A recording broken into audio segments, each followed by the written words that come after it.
Seri 11 Bukek Xiansu. Suling Emas Naga Siluman. Cerita, Ho Ping Hu. Audiobook, novel silat. Bab 2. Dia kebal dan lihai, mari kita lari. Ho Keng Chu berseru. Akan tetapi Ciok Kam yang merasa penasaran itu tidak mau lari. Mereka bertiga adalah tokoh-tokoh Kunlun San yang terkenal jagoan, masa kini mengeroyok seekor binatang aneh yang sudah terluka paha kanannya ini tidak mampu menang?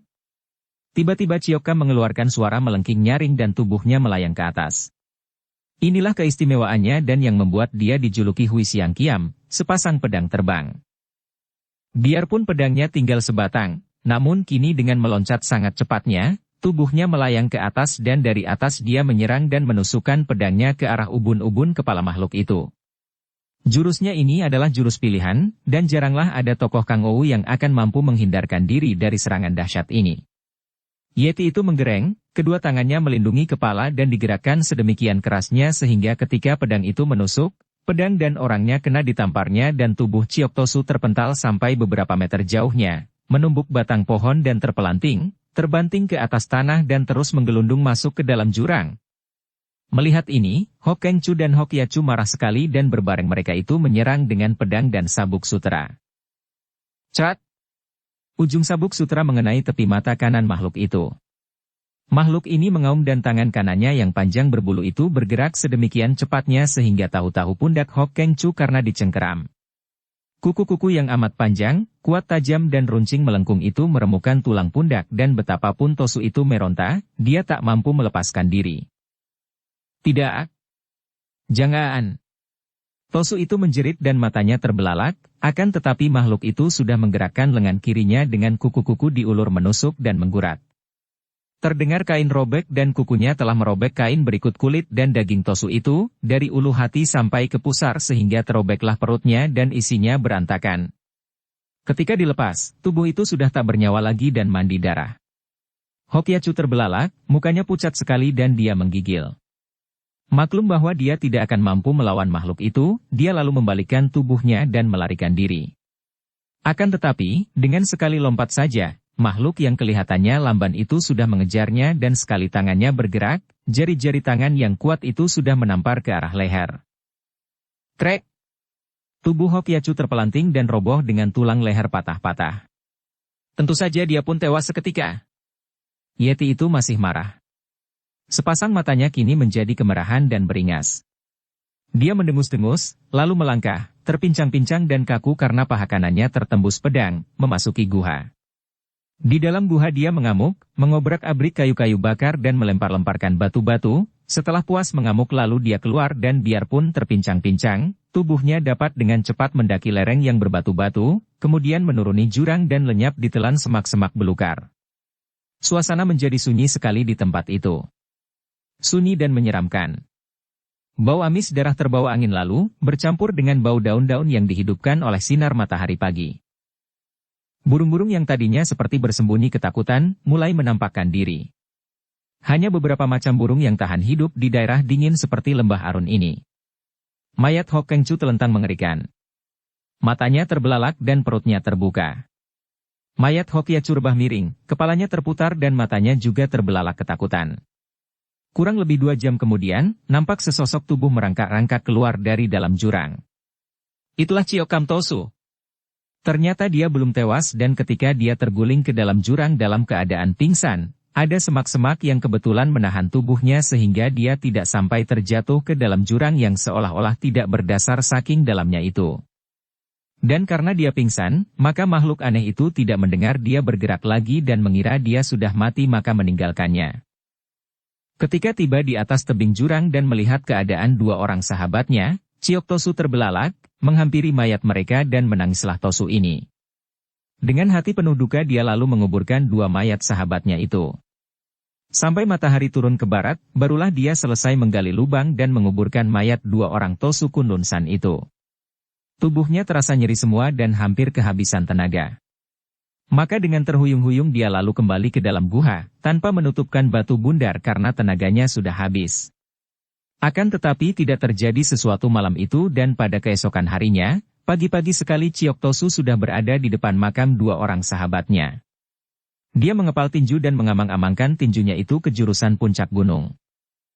Makhluk biadab, aku bersumpah akan membalaskan kematian dua orang sahabatku.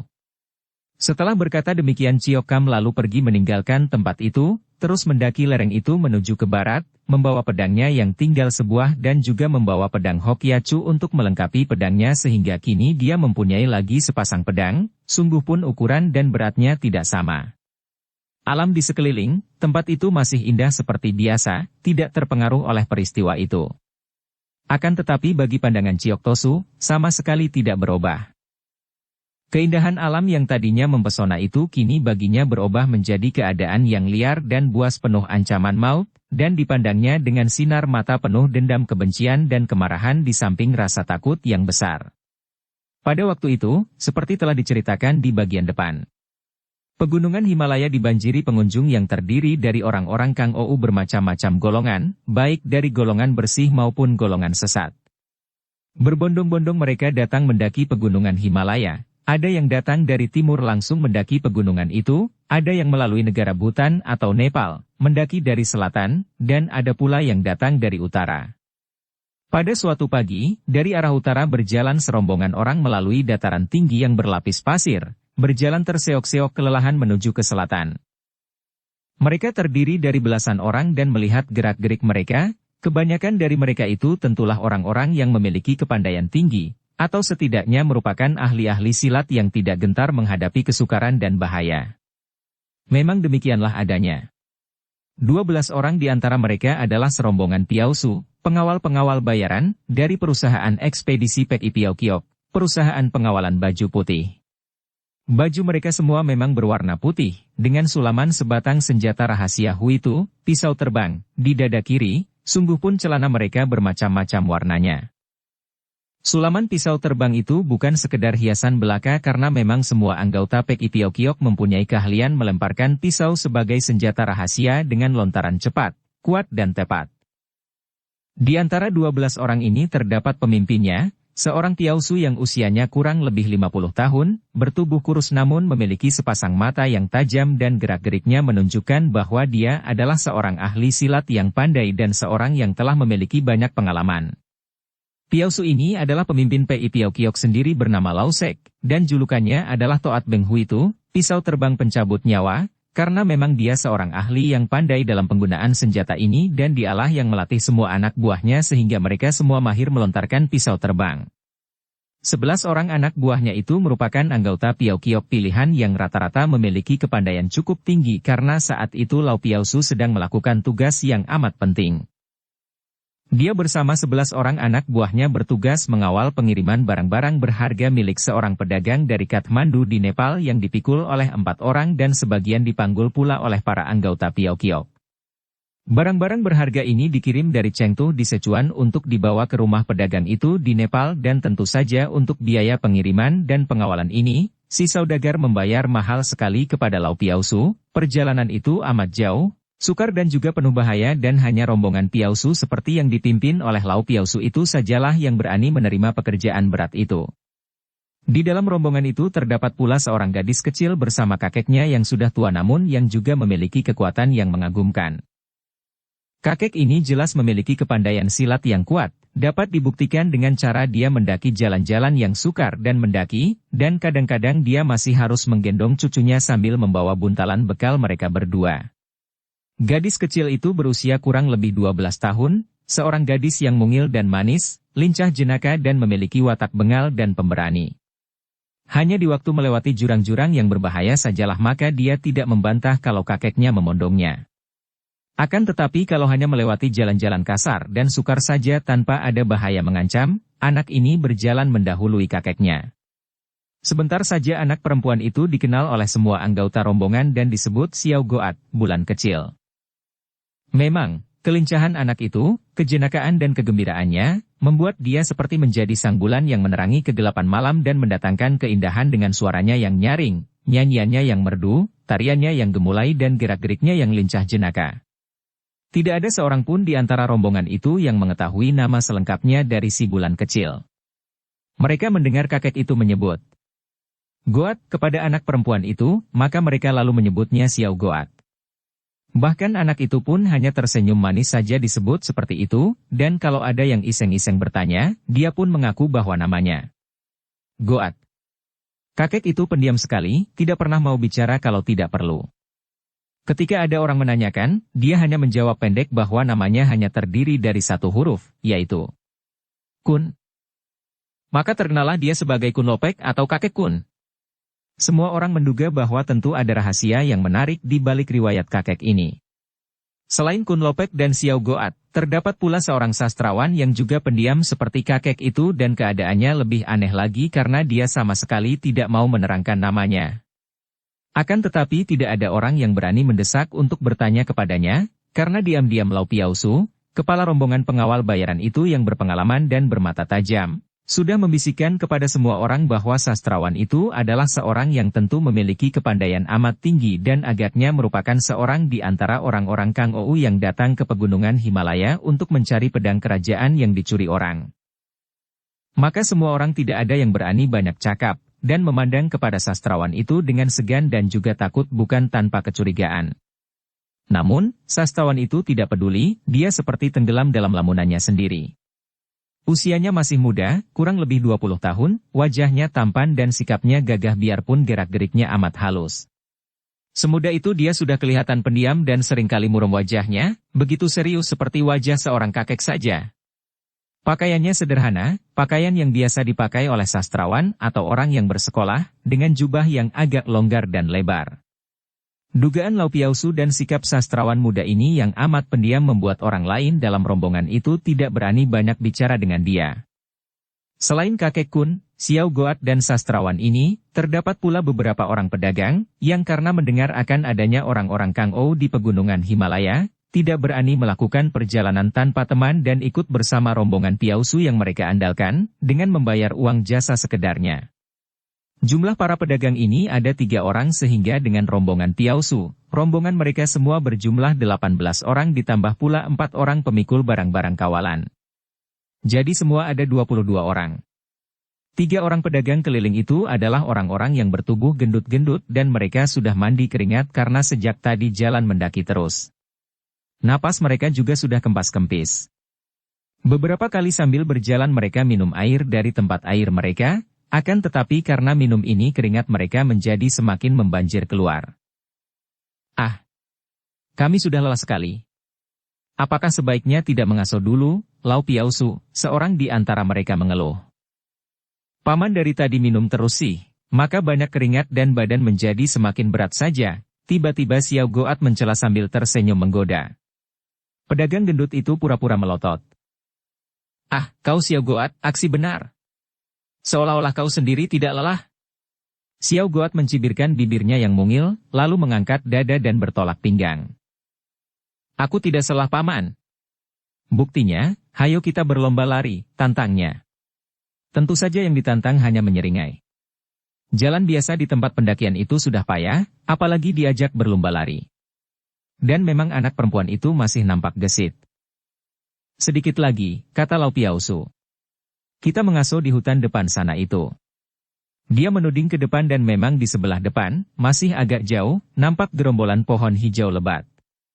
Matahari sudah naik tinggi, panasnya memang tidak seberapa karena hawa di situ sejuk dan sinar matahari masih terlapis kabut. Akan tetapi berjalan mendaki terus-menerus sejak tadi memang amat melelahkan dan pohon-pohon di depan itu seperti melambai-lambai membuat orang ingin lekas-lekas mencapai tempat itu untuk melempar diri di bawah pohon yang rindang.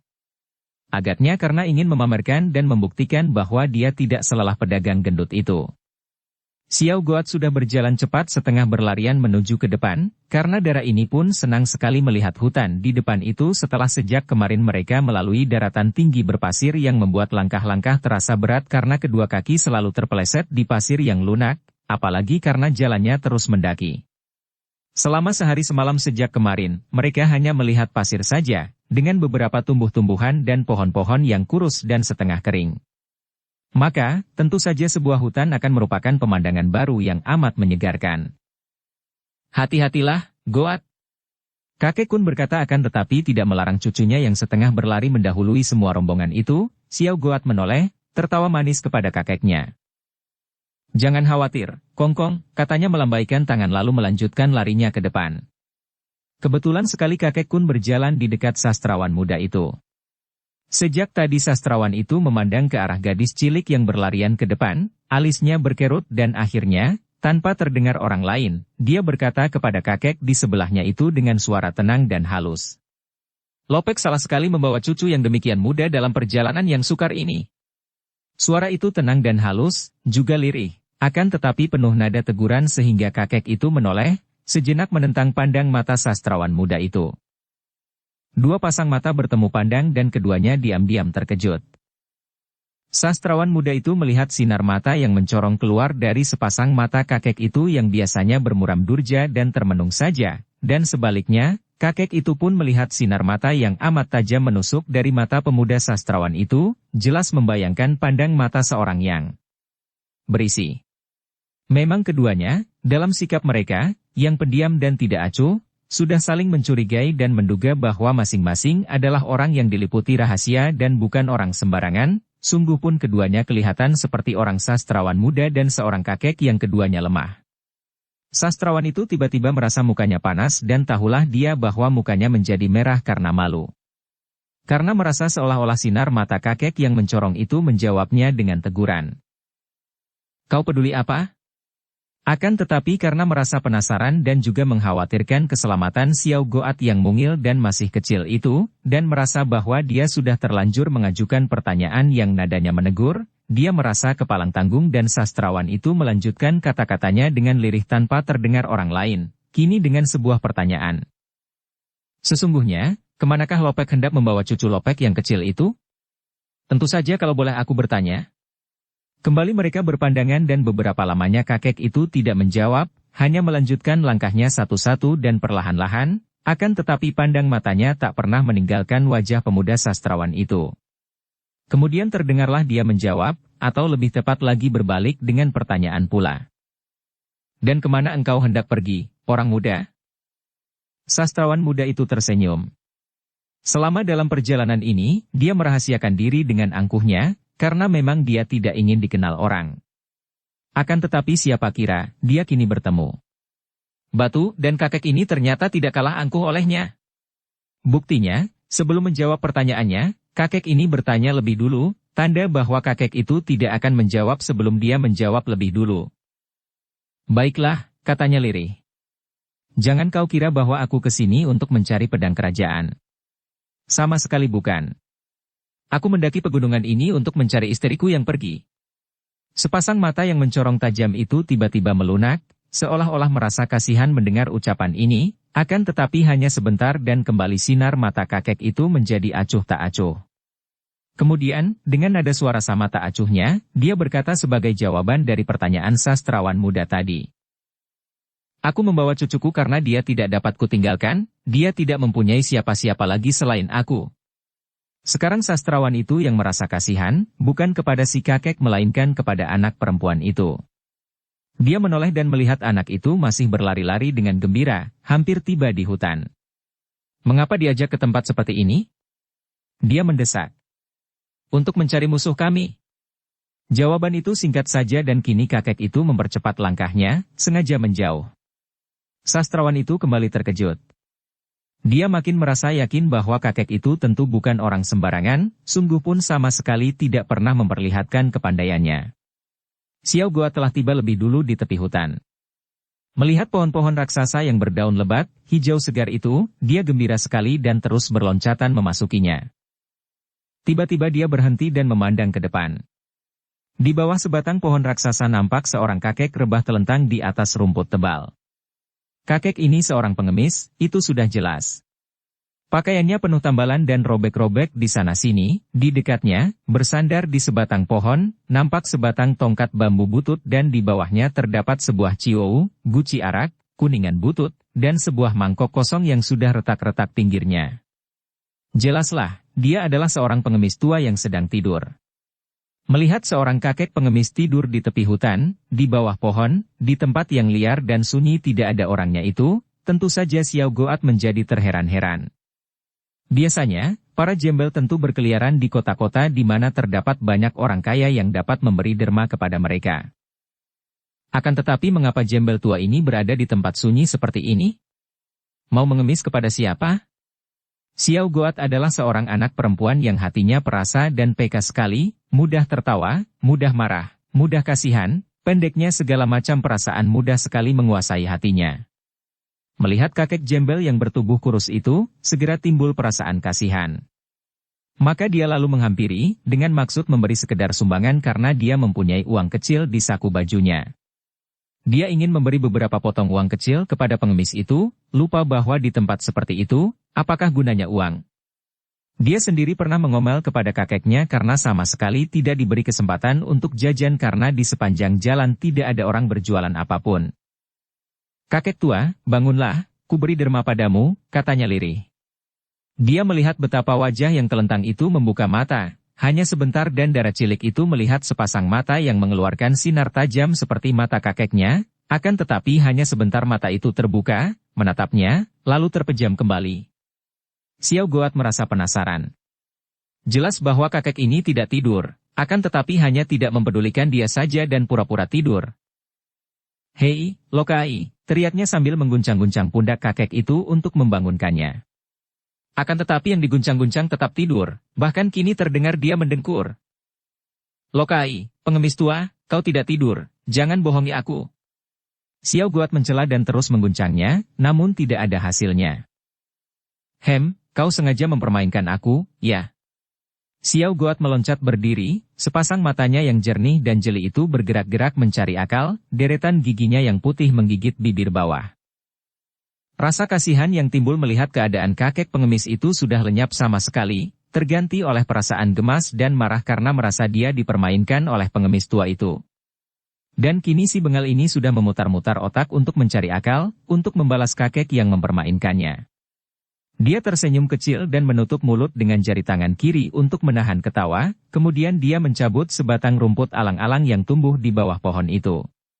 Dengan berjingkat-jingkat dia menghampiri lagi kakek pengemis yang kelihatan masih tidur mendengkur itu, dan menggunakan rumput ilalang yang panjang itu dia lalu mengilik hidung kakek itu dengan ujung rumput yang runcing. Xiao Goat merasa yakin bahwa siapapun juga, kalau dikilik seperti itu, akan merasa geli dan pasti akan terbangun, apalagi kakek yang hanya pura-pura tidur ini. Dia berbisik dengan hati kesal dan kedua alisnya berkerut. Sampai lelah tangannya, kakek itu tetap saja tidur mendengkur, seolah-olah sama sekali tidak merasakan kilikan ujung ilalang di sekitar hidungnya itu. Bahkan ketika ujung rumput itu memasuki lubang hidungnya, dia tetap tidak bergerak sedikit pun. Padahal, orang lain kalau dikilik lubang hidungnya seperti itu, tentu tidak hanya akan bangun, akan tetapi juga dapat bersin. Makin kesalah hati anak perempuan itu. Tidurnya seperti babi mati. Hanya akan terbangun kalau disiram air. Teringat air, darah cilik itu bangkit berdiri dari jongkoknya dan memandang ke kanan kiri. Dia melihat rombongan itu sudah makin dekat. Dia harus cepat-cepat memaksa kakek ini bangun sebelum kongkongnya dekat dan tentu kongkongnya akan memarahinya. Dilihatnya Ciou, guci arak, di dekat batang pohon itu lalu diambilnya. Dibukanya tutup guci dan hatinya girang melihat bahwa di dalam guci masih ada araknya. Kalau tidak ada air, arak pun jadilah untuk memaksa si tua malas itu bangun, pikirnya. Maka dia lalu mendekati kakek Jembel itu dan menuangkan arak dari guci ke arah muka si pengemis tua. Tiba-tiba terjadi keanehan yang membuat Xiao Goat menahan seruannya. Dia merasa seperti ada tenaga yang menahan tangannya, dan ketika arak itu tertumpah keluar guci, arak itu secara aneh meluncur tepat ke dalam mulut si kakek Jembel yang sudah terbuka dan terdengar suara ceglukan ketika kakek itu minum arak yang memasuki mulutnya. Padahal, mulut itu tidak berada tepat di bawah guci sehingga arak itu meluncur miring. Seolah-olah arak itu tersedot oleh tenaga aneh sehingga dapat langsung memasuki mulut. "Wah, kau habiskan arakku, bocah setan!" Tiba-tiba guci arak itu berpindah tangan dan kakek pengemis yang sudah bangun duduk itu mengincar-incar ke dalam guci araknya yang sudah kosong karena memang araknya tinggal tidak banyak lagi dan semua telah diminumnya secara aneh tadi. Xiao Goat menjadi marah. "Apa? Aku yang menghabiskan arakmu? Kakek Jembel, jangan kau menuduh orang sembarangan, ya? Tak tahu malu, engkau sendiri yang minum habis arak itu, sekarang menuduh aku yang menghabiskan."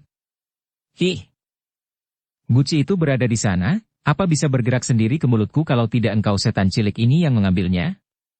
Arak tinggal sedikit ku hemat-hemat, tahu-tahu sekarang kau habiskan. Kakek Jembel itu marah-marah dan bersikap seperti anak kecil. Ih, kau galak dan tak tahu malu. Arak itu kau sendiri yang minum habis, mau marah kepadaku. Sudahlah, tadinya aku mau memberi derma uang, sekarang jangan harap ya. Aku tidak suka padamu. Xiao Goat lalu membalikkan tubuh hendak pergi meninggalkan kakek pengemis itu.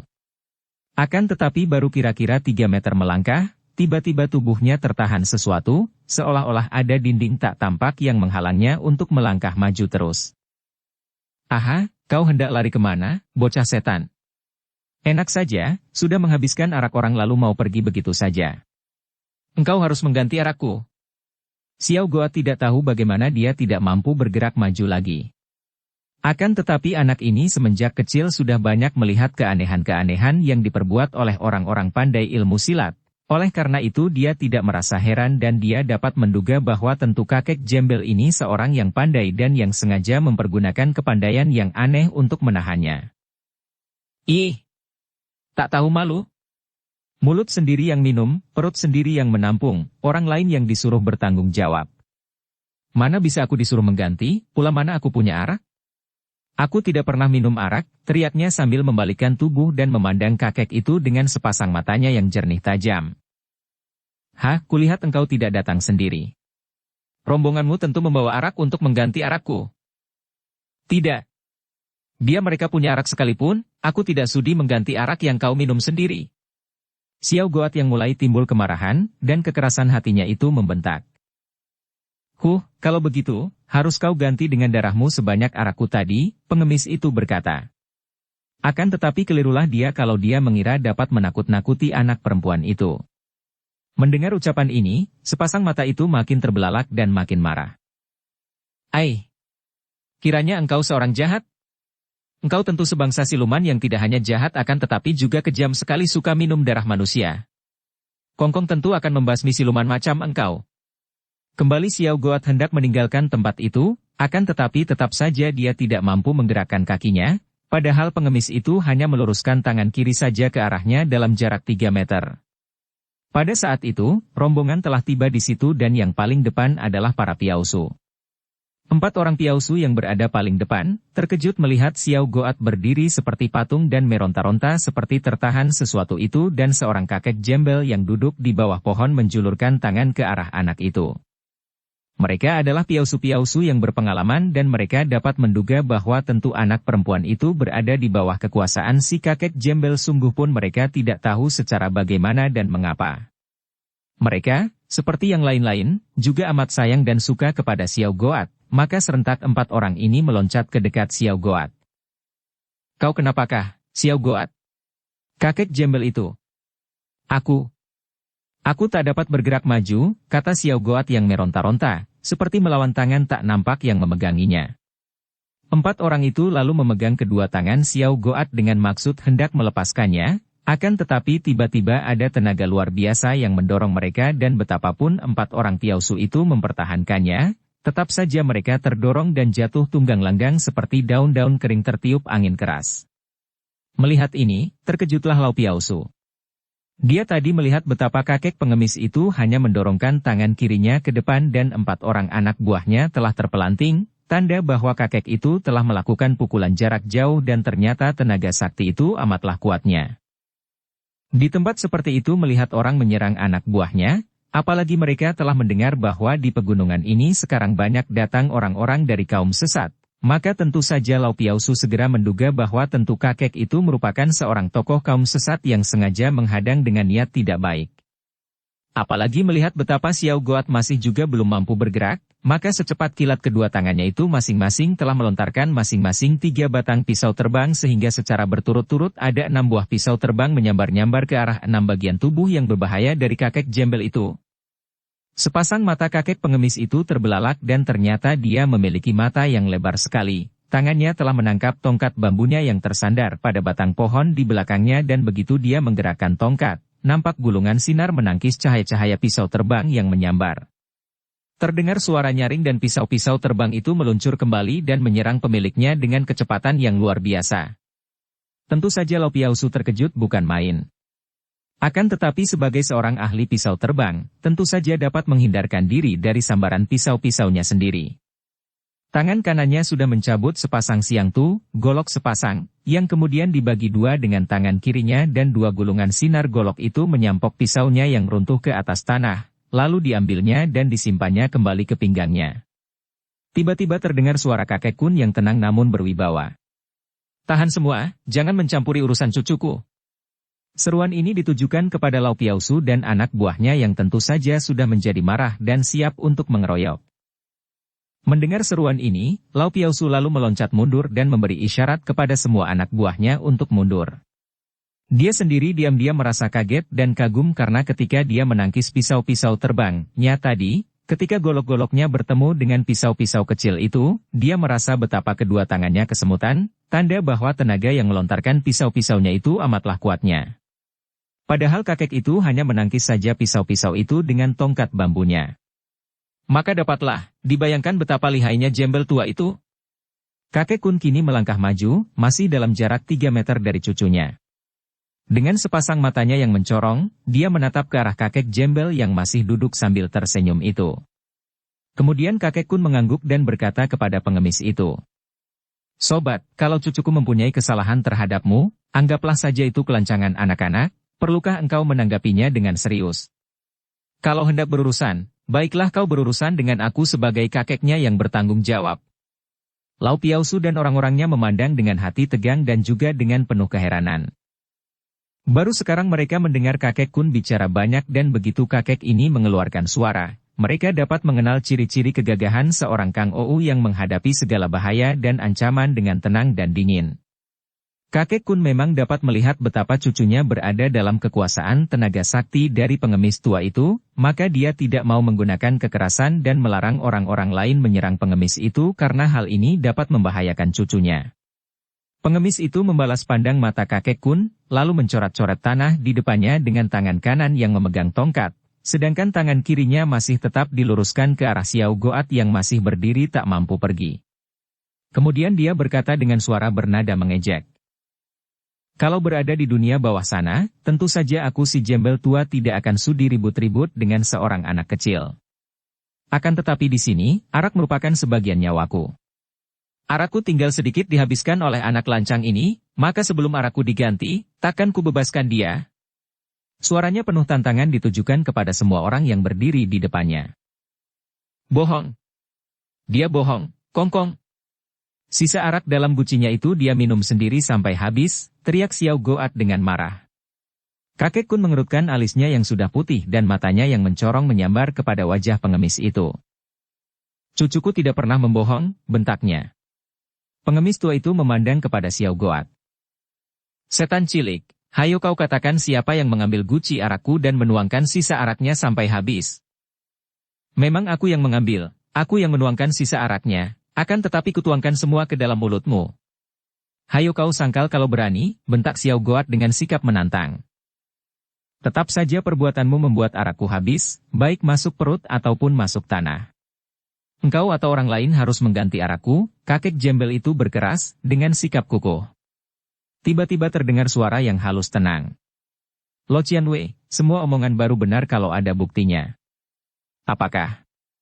"Lo Qianwei dapat membuktikan bahwa guci arakmu itu telah kosong." Semua orang menoleh, juga pengemis tua itu dan yang bicara dengan tenang itu bukan lain adalah si sastrawan muda tadi, yang sudah berdiri dengan sikap tenang menghadapi pengemis tua itu. "Tentu saja." Pengemis tua itu berteriak. "Lihat, ini guci arakku kosong sama sekali." Dia mengangkat guci arak yang kosong itu, mengarahkan mulut guci ke depan.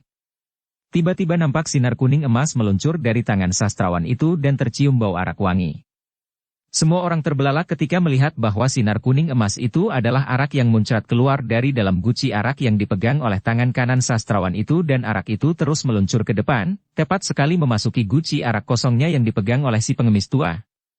Demikian cepatnya peristiwa ini terjadi dan demikian kagum dan herannya semua orang sehingga suasana menjadi sunyi dan yang terdengar hanyalah percikan arak yang masuk ke dalam guci kakek jembel. Kakek itu pun terbelalak dan tersenyum lebar. Gucinya pun terisi arak dan kini sastrawan itu sudah menyimpan kembali gucinya dan sinar kuning emas itu pun lenyap. Saya telah mengganti arakmu, Lo Cianpue, katanya tenang. Kakek Jembel itu mendekatkan mulut guci ke depan hidungnya, menyedot-nyedot dan terkekeh girang. Wah, arak wangi dari pauteng kiranya. Wangi. Wangi. Dan dia pun meneguk sekali, mengecap-ngecap bibirnya. Hebat, arak tua yang lezat. Hahaha, anak baik, kau boleh pergi sekarang. Dia menurunkan tangan kirinya dan Xiao Goat pun dapat bergerak. Anak ini lalu berlari mendekati Kongkongnya. Kongkong, kau bunuhlah siluman jahat ini, katanya merengek, menarik tangan kakeknya mendekati pengemis itu. Akan tetapi pengemis itu sudah merebahkan diri lagi, meringkuk miring seperti orang hendak tidur lagi, tanpa mempedulikan mereka semua. Tentu saja kakek Kun menjadi bingung dan ragu. Sebagai seorang yang berpemandangan luas, dia tahu bahwa kakek Jembel itu adalah seorang Kang Ou yang pandai, dan kesalahannya terhadap cucunya tidaklah sedemikian hebatnya sehingga perlu dibunuh seperti diminta oleh cucunya. Maka dia menarik tangan Xiao Goat menjauhi pengemis itu. Xiao Goat yang bertolak pinggang dengan tangan kiri memandang kepada pengemis itu penuh kemarahan, tertarik pergi menjauh. Kongkong, katamu kita harus bersikap gagah, kalau bertemu orang jahat atau siluman harus menentangnya. Jembel tua bangka ini jelas orang jahat atau siluman, mengapa Kongkong tidak mengajarnya? Dia akan menjadi semakin besar kepala. Kembali kakek Kun mengerutkan alisnya karena bingung. Dia tidak ingin mencari perkara dengan kakek Jembel itu, akan tetapi kalau dia diam saja, tentu kakek pengemis itu akan memandang rendah kepadanya, dan dia akan menjadi buah tertawaan orang-orang lain. Sudahlah, perlu apa layani dia? Akhirnya dia berkata. Ucapan ini membuat si kakek pengemis bangkit lalu dia tertawa bergelak, jenggotnya yang tidak teratur itu bergerak-gerak. Hahaha. Kakek Jembel itulah yang tertawa mendengar permintaan cucu kepada kakeknya itu. Apakah aku ini dianggap lalat saja yang mudah dibunuh? Engkau yang mempunyai cucu bengal itu, coba kau ambil daun ini apakah dapat sebelum bicara tentang bunuh-membunuh. Sambil berkata demikian, Jembel tua itu mengambil sehelai daun pohon yang gugur. Daun yang sudah mulai menguning itu lalu dilontarkannya ke atas dan daun itu melayang naik. Akan tetapi kakek Jembel itu tidak menurunkan tangannya dan tangan itu, seperti ketika dia menahan Xiao Goat tadi, diangkat dengan telapak tangan ke arah daun itu dan daun itu tidak dapat melayang turun, mengambang di udara seperti tertahan oleh suatu tenaga yang tidak nampak, kemudian daun itu melayang ke arah kakek Kun.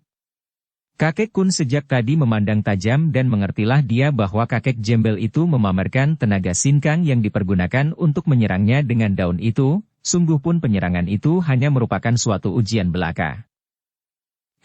Cucuku memang masih kecil, akan tetapi engkau tak lain hanyalah seorang anak kecil pula yang bertubuh tua bangka, kata kakek Kun dan dia pun lalu meluruskan tangannya ke depan, ke arah daun yang melayang-layang ke arah dirinya itu.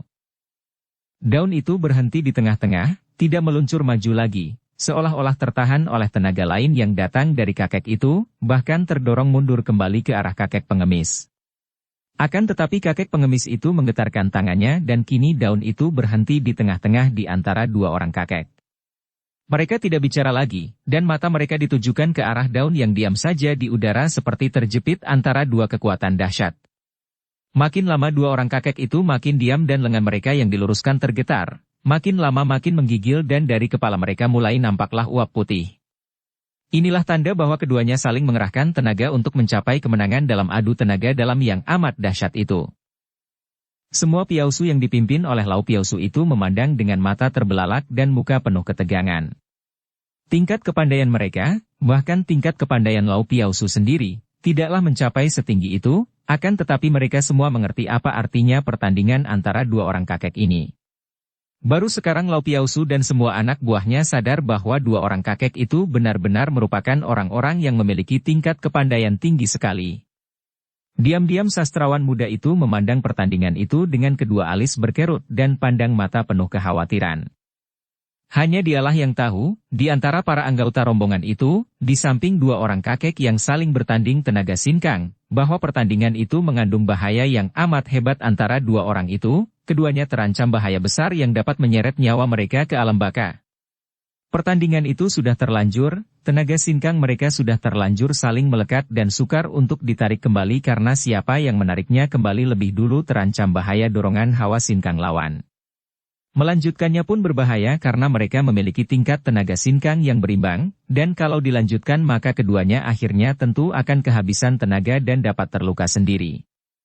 Kalau keduanya mau menarik kembali tenaga dalam waktu yang bersamaan, agaknya mereka masih dapat tertolong. Akan tetapi agaknya kedua orang kakek ini sama-sama memiliki kekerasan hati dan tidak ada yang mau mengalah. Jiwi seperti dua orang anak kecil berebutan sehelai daun. Tiba-tiba terdengar sastrawan itu berseru dari samping dia lalu menggerakkan tangan kanannya ke depan, mengarah tengah-tengah antara kedua orang kakek itu, yaitu ke arah daun yang masih mengambang di udara. Dua orang kakek itu berseru kaget dan daun itu hancur lebur, rontok berhamburan melayang ke bawah. Dua orang kakek itu sudah menarik tenaga masing-masing pada saat yang sama ketika keduanya merasa terdorong oleh tenaga yang luar biasa kuatnya dan mereka terhindar dari malapetaka. Kini mereka dengan mata terbelalak memandang kepada sastrawan itu yang berdiri dengan sikap tenang saja. Bahkan kakek Kun sendiri tidak pernah menyangka bahwa sastrawan itu ternyata memiliki tenaga sinkang yang demikian dahsyatnya, sungguh pun dia tahu bahwa sastrawan itu bukan orang sembarangan. Kakek pengemis itu kini bangkit berdiri, tubuhnya kurus sekali dan tingginya sedang saja, tangan kanan memegang tongkat bambu dan tangan kiri memegang guci arak. Ujung tongkat bambunya kini menyentuh mangkok retak di bawah pohon dan mangkok itu melayang naik, lalu seperti seekor burung hidup saja mangkok itu menyambar turun dan menyusup ke dalam karung butut di atas punggungnya. Tiba-tiba sastrawan itu berkata, suaranya seperti orang bernyanyi perlahan namun pandang matanya yang tajam ditujukan kepada kakek pengemis itu. Arak untuk menghibur hati yang duka, mangkok untuk minta derma, dan tongkat untuk memukul anjing. Kalau arak untuk mabok-mabokan, mangkok untuk memaksa orang memberi makanan dan tongkat untuk memukul orang baik-baik, itu namanya menyeleweng dan tidak pantas menjadi pengemis. Mendengar ucapan itu, kakek pengemis terbelalak dan memandang penuh keheranan kepada si sastrawan dari kepala sampai ke kaki. Kemudian dia mengangguk-angguk, lalu berkata, "Bukankah itu ajaran terkenal dari Hong Sim Kaipang?" "Hong Sim Kaipang sekarang sudah tidak ada lagi," jawab sastrawan itu. Hong Sim Kaipang, perkumpulan pengemis hati kosong, adalah sebuah perkumpulan yang paling terkenal di zaman dahulu, merupakan perkumpulan yang paling terkenal di antara perkumpulan pengemis lain, dan ketuanya, yaitu keturunan orang Shiu yang amat lihai, dianggap sebagai tokoh besar dunia pengemis. Siapa tidak tahu akan hal itu? Akan tetapi, bukankah masih ada ketuanya yang terakhir, Sai Chuka Iong? Orang muda yang perkasa, apakah hubunganmu dengan Sai Chuka Iong? Beliau pernah menjadi guruku. Mendengar jawaban ini, pengemis tua itu kelihatan terkejut dan cepat menjura. Jawaban itu menunjukkan bahwa pemuda ini bukan hanya menjadi murid tokoh pengemis besar itu, akan tetapi juga tentu telah mempelajari ilmu dari orang lain, maka jawabannya adalah, pernah menjadi guruku. Ai, kiranya begitu. Sungguh lama sekali aku tidak berjumpa dengan Sai Chuka Iong yang amat kukagumi, dan kini bertemu dengan seorang muridnya yang perkasa, benar-benar merupakan pertemuan yang menggembirakan. Jangan khawatir, orang muda, aku Koaitung Sin Kai selamanya tidak pernah meninggalkan kedudukan pengemis untuk berubah menjadi perampok, dan tongkat bututku ini tidak pernah salah memukul orang. Kakek kurus itu tertawa. Sastrawan itu memandang tajam. Tentu saja dia pernah mendengar nama Koaitung Sin Kai Boksun, seorang tokoh dunia pengemis yang amat terkenal, sebagai datuk kaum pengemis di dunia selatan di samping beberapa orang lagi tokoh-tokoh pengemis di daerah timur dan selatan. Maka dia pun menjura dengan hormat. Kiranya Lo Cianpue adalah Koaitung Sin Kai yang terkenal. Saya percaya bahwa Lo Cianpue tidak pernah salah memukul orang, akan tetapi tadi hampir saja terjadi hal yang tidak menyenangkan antara teman segolongan sendiri. Sastrawan muda itu berani menggunakan sebutan segolongan karena dia mengenal nama kakek pengemis itu sebagai seorang tokoh Koh Kang Ou yang bersih, sedangkan kakek Kun ini, biarpun belum diketahuinya benar, dia percaya bukanlah seorang penjahat. Koaitung Sin Kai tertawa gembira. Hahaha, semua gara-gara kekerasan hati, dan dibandingkan dengan kami dua orang tua yang keras hati, anak perempuan itu memiliki kekerasan hati yang jauh lebih hebat lagi. Dia lalu menjura kepada kakek Kun sambil berkata, "Sahabat, maafkan kesalahpahaman tadi. Engkau sungguh hebat dan membuat aku Koaitung Sin Kai merasa takluk. Tidak tahu siapakah julukanmu? Kakek Kun mengerutkan alisnya, agaknya sukar untuk menjawab. Sementara itu, tiba-tiba Xiao Goat berkata dengan suaranya yang merdu dan nyaring. Kongkong, hati-hati, di balik air tenang ada ikan buasnya, di balik kulit halus ada ulatnya. Semua orang tentu saja mengerti apa yang dimaksudkan oleh gadis cilik ini, yang hendak memperingatkan kakeknya agar tidak tertipu oleh sikap manis pengemis tua itu karena dia masih saja merasa penasaran dan menganggapnya jahat. Akan tetapi kakek pengemis itu tertawa gembira mendengar ucapan itu. Hei, anak nakal, engkau pendendam benar, akan tetapi engkau pun membantuku untuk berkenalan dengan orang-orang gagah seperti murid Sai Chu Kaiong dan kakekmu ini. Tentu saja kalau dia tidak merasa terlalu tinggi untuk berkenalan dengan seorang jembel tua bangka seperti aku. Ucapan dan sikap kakek pengemis itu membayangkan ketinggian hatinya, sungguh tidak sesuai sama sekali dengan keadaan pakaiannya seperti seorang pengemis. Dan kakek Kun sejenak memandang dengan sinar mata tajam dan mukanya berubah pucat. Akan tetapi hal ini hanya dapat ditangkap oleh pandang mata sastrawan itu yang mengerutkan alisnya karena sastrawan ini dapat melihat bahwa kakek ini seperti merasa terpukul dan agaknya kakek ini menderita sekali. Padahal dia tahu bahwa dalam adu tenaga tadi, kakek Kun tidak kalah kuat, maka tidak mungkin kalau terluka oleh adu tenaga tadi. Akan tetapi sekarang kakek itu menunjukkan gejala-gejala seperti orang yang menderita luka dalam yang amat hebat, sungguh pun hal itu agaknya hendak disembunyikan. Akan tetapi mengingat akan keangkuhan kakek ini, si sastrawan juga mengambil sikap tidak peduli. Akhirnya terdengar kakek itu menggumam. Bersambung ke bab 3. Dukung kami dengan subscribe, follow, like, komen dan share. Terima kasih.